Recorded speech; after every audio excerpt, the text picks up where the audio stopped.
नमस्कार, आप सभी का मेरे इस चैनल में बहुत स्वागत है। अगर आप पहली बार मेरे चैनल पर वीडियो को देख रहे हैं तो वीडियो को लाइक शेयर जरूर करें और साथ ही साथ मेरे इस चैनल को भी सब्सक्राइब जरूर करें, जिससे इस चैनल के हर वीडियो की जानकारी सबसे पहले आपको मिल सके और आप उस वीडियो को देखकर लाभ उठा सकें।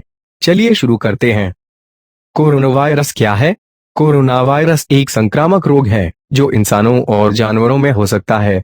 इसका संबंध विषाणुओं के एक ऐसे परिवार से है जिसके संक्रमण से सामान्य सर्दी जुकाम से लेकर सांस लेने में तकलीफ जैसी गंभीर समस्या हो सकती है। कोविड-19 क्या है? कोविड-19 कोरोना वायरस का आधिकारिक नाम है। यह नाम विश्व स्वास्थ्य संगठन ने दिया है। कोरोना वायरस के लक्षण क्या हैं? कोरोना वायरस के सबसे आम लक्षण बुखार, थकान और सूखी खांसी हैं। कुछ रोगियों में नाक बहना, गले में खराश और सांस लेने में तकलीफ जैसी समस्या हो सकती है। कोरोना वायरस कैसे फैलता है? कोरोना वायरस पीड़ित व्यक्ति से दूसरे व्यक्ति में फैल सकता है।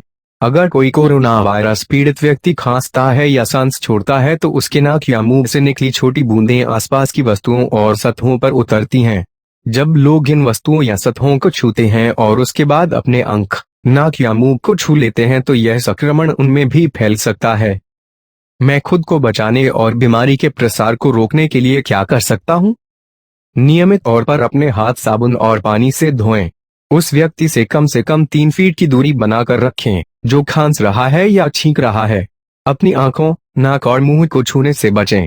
सुनिश्चित करें कि आप और आपके आसपास के लोग अच्छी श्वसन स्वच्छता का पालन करें। इसका मतलब है कि खांसी या छींक आने पर अपनी मुड़ी हुई कोहनी या रुमाल से अपने मुंह और नाक को ढकना, फिर इस्तेमाल किए गए रुमाल को तुरंत फेंक दें। इसके अलावा आप मास्क का भी इस्तेमाल कर सकते हैं और दूसरों को भी ऐसा करने की सलाह दे सकते हैं।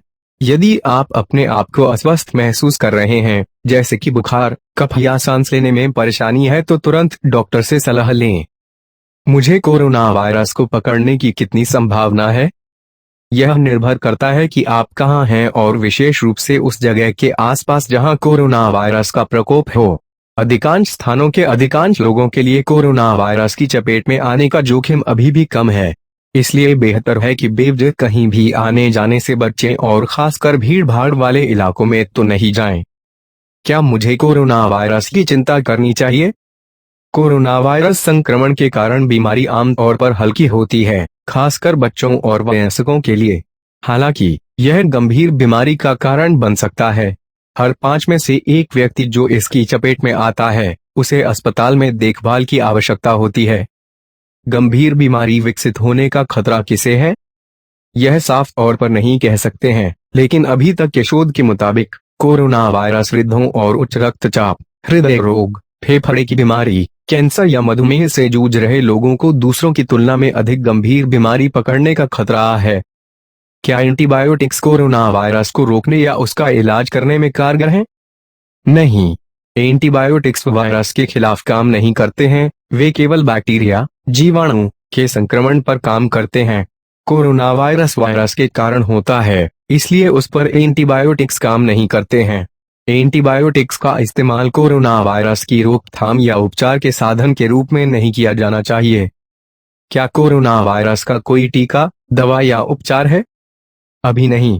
कोरोना वायरस को रोकने या इससे संक्रमित व्यक्ति के इलाज के लिए कोई टीका या दवा अभी तक नहीं बनी है, लेकिन इसका इलाज ढूंढा जा रहा है। क्या कोरोना वायरस सार्स के समान है? नहीं। हालांकि कोरोना वायरस सार्स दोनों ही सांस की समस्या से संबंधित हैं, लेकिन उनके कारण होने वाली बीमारियां काफी अलग हैं। क्या मुझे अपनी सुरक्षा के लिए मास्क पहनना चाहिए? यदि आप कोरोना वायरस के लक्षणों, विशेष रूप से खांसी के साथ बीमार हैं या किसी ऐसे व्यक्ति की देखभाल कर रहे हैं जो कोरोना वायरस से पीड़ित है, तो मास्क जरूर पहनें। डिस्पोजेबल फेस मास्क का उपयोग केवल एक बार किया जा सकता है। यदि आप बीमार नहीं हैं या किसी ऐसे व्यक्ति के संपर्क में नहीं हैं जिसे खांसी या सर्दी जुकाम हो, तो मास्क पहनने की जरूरत नहीं है। मास्क कैसे लगाएं, इस्तेमाल करें, उतारें और डिस्पोज करें? मास्क को छूने से पहले हाथों को साबुन और पानी से साफ करें। इसके बाद मास्क लें और यह सुनिश्चित करें कि वो सीधा है या नहीं। फिर मास्क को अपने मुंह और नाक के पास ले जाएं और दोनों किनारों पर बनी पट्टी को अपने दोनों कानों में लगा लें। इसके बाद जब भी आप मास्क उतारें तो उसे डस्टबिन में डाल दें और साथ ही आंख, नाक और मुंह छूने से पहले हाथ फिर से साबुन से अच्छी तरह धो लें। कोरोना वायरस के लिए ऊष्मायन अवधि कब तक है? ऊष्मायन अवधि का अर्थ है वायरस को पकड़ने और बीमारी के लक्षणों की शुरुआत के बीच का समय। कोरोना वायरस की ऊष्मायन अवधि के अधिकांश अनुमान 1 से 14 दिनों तक होते हैं, आमतौर पर लगभग 5 दिन तक। बाकी अभी इस पर शोध चल रहे हैं। क्या मनुष्य किसी पशु स्रोत से कोरोना वायरस से संक्रमित हो सकते हैं? कोरोना वायरस का एक बड़ा परिवार है जो जानवरों में आम है। कभी कभी लोग इन वायरस से संक्रमित हो जाते हैं जो बाद में अन्य लोगों में फैल सकता है।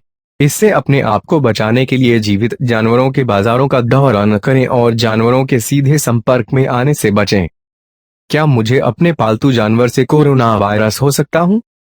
नहीं, अभी तक इस बात के प्रमाण नहीं मिले हैं कि कोई पालतू जानवर जैसे कि बिल्ली और कुत्ते कोरोना वायरस से संक्रमित हुए हों और वो वायरस को फैला सकते हैं। सतहों पर वायरस कितने समय तक जीवित रहता है? यह निश्चित नहीं है कि कोरोना वायरस का वायरस कब तक सतहों पर जीवित रहता है, लेकिन यह अन्य वायरस की तरह ही व्यवहार करता है। अध्ययनों से पता चलता है कि कोरोना वायरस कोविड-19 कुछ घंटों या कई दिनों तक सतहों पर बना रह सकता है। यह अलग अलग स्थितियों, उदाहरण के लिए सतह, तापमान या वातावरण की आर्द्रता के तहत भिन्न हो सकता है। क्या किसी भी क्षेत्र से पैकेज प्राप्त करना सुरक्षित है जहां कोरोना वायरस की सूचना है? हाँ, एक संक्रमित व्यक्ति की वाणिज्यिक वस्तुओं के दूषित होने की संभावना कम है और वायरस के पकड़ने का जोखिम भी। क्या ऐसा कुछ है जो मुझे नहीं करना चाहिए? कोरोना वायरस के खिलाफ निम्नलिखित उपाय प्रभावी नहीं है, ये हानिकारक हो सकते हैं। धूम्रपान, कई मास्क एक साथ पहनना, एंटीबायोटिक्स लेना।